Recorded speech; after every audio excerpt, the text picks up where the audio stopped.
everyone to this episode of Timeout with Satva, a short interview series with Ayurveda and Yoga experts. Today, we have Dr. Rahuul Marwah with us, who is an MD in Ayurveda and has 9 years of experience in advising his clients on constitutional diet and Panchakarma treatment. The topic for today's session is how do diabetic patients improve their immunity? Welcome, Dr. Marwah. Thank you for being here. Thank you, Soumya. So let's start with the basics, right? Is immunity actually lower when you are diabetic? And what is exactly happening in our body? So, as you know, a type 2 diabetic patient usually has a low immunity system and therefore he gets a lot easily infected. That's only because his cell response is delayed, or you can say it's affected because his blood sugar levels are very high, and therefore the T lymphocytes, which are responsible for such kind of mechanism to defend yourself, your body, they are not able to work properly, and therefore these people get infected. Plus, these people have some predisposing factors like the obstructed flow of blood to the nerve, to the smaller parts of their body, and the nerves not working properly. These are the complications that you see, and therefore these people are easily getting infected, especially with 3 to 4 types of infection. First being with the urinary tract infection, second being the infection on the on the surgical parts, third being infections related to the foot. These are the common things that we see in these people.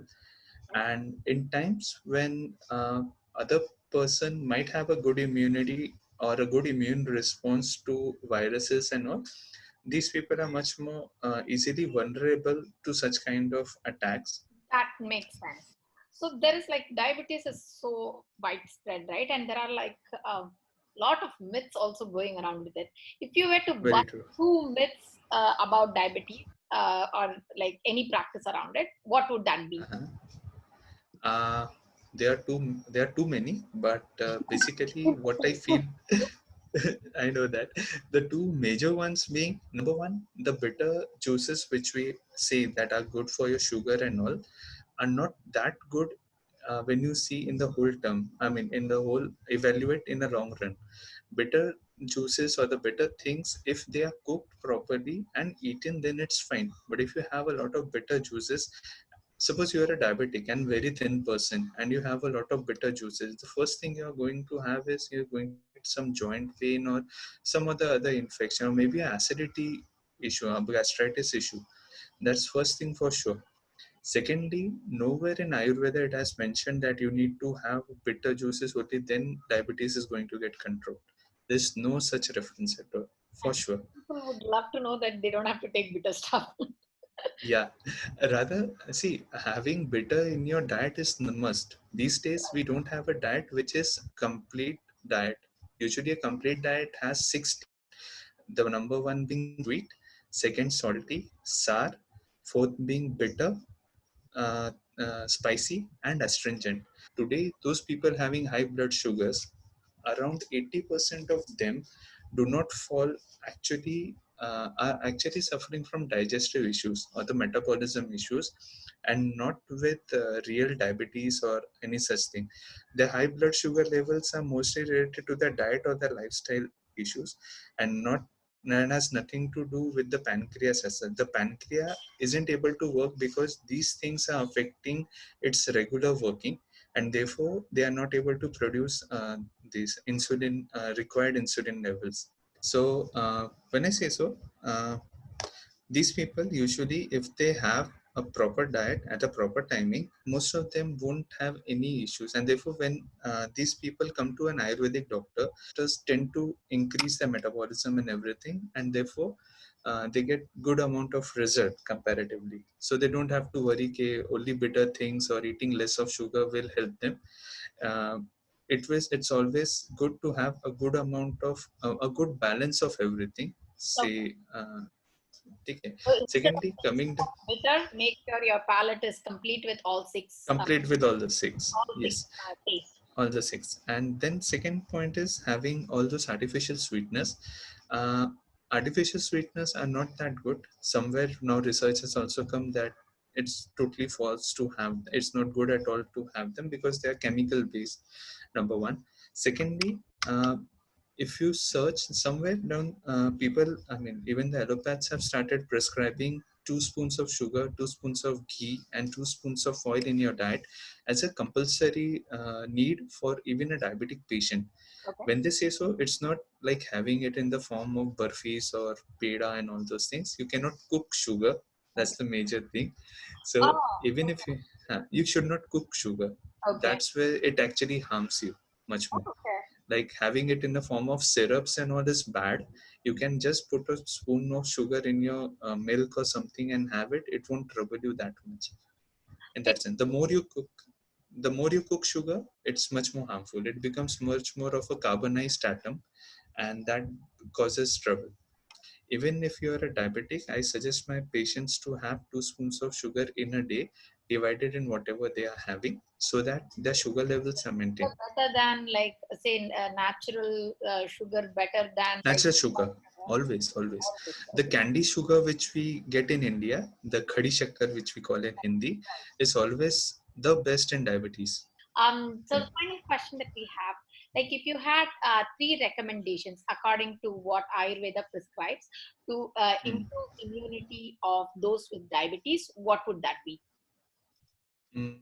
Like the whole crux of my discussion has been digestion. So I will be focusing So, three things on related to the digestion, so that it becomes easier for people to follow. Number one, the food has to be eaten in a gap of around 4 to 5 hours, because your body naturally takes minimum of 4 and a half hours to digest whatever it has eaten.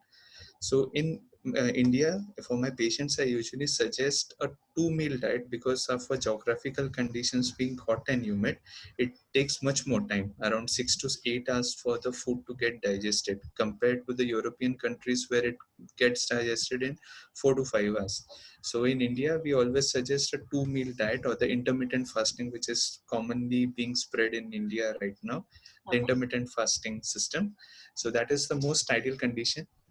When I say 4 to 5 hours gap for a diet, it's just to ensure that your body is getting everything digested and getting the most of whatever you have eaten, whether you eaten carbohydrates or whatever it is, just ensuring that it's totally digested. Secondly, once this gets digested, you will not increase your weight or you won't have any other complications due to overeating and as such. Like people who eat too much too frequently, somewhere down the line they do get into depression or anxiety pangs and all those things, because their body is control of their mind. So the moment they have any issues in their emotions, immediately their body responds in a way that they need food, and therefore the binge eating and all those kind of things occur. And again, it's related to the digestion only. So in order for your physical as well as mental health, it's always advisable, especially for the diabetic patient, to ensure that they eat within a gap of 4 to 5 hours only and not within a gap of 2 hours. Second point, like I said before, you should have your food only if you are hungry. The main reason being, unless and until you are hungry, your body is not able to digest whatever it's getting, and it stays inside like a toxin. So instead of following those detox diets and detox juices and all, if you just listen to your body and understand when you actually need to have food, it's always much more advisable. When I say so, again, it has to be, if you think that you are hungry, always ensure you first drink 2 sips of water Mm. and then wait for 10 to 15 minutes. If you again feel hungry, repeat the same process of drinking 2 or 3 sips of water and wait for 10 to 15 minutes. Wait until the moment you feel, now I need to have food, else I will kill someone. That's the real hunger that you need to have. The third point being less amount of water. If you see, our body, as per the physiology, can only excrete or throw away 3 liters of water in a day. So imagine you having 4 liters of water, only 3 liters by doing overtime are going to be thrown out through your urine, your stools, or your sweat. So 1 liter of water is still remaining in your body.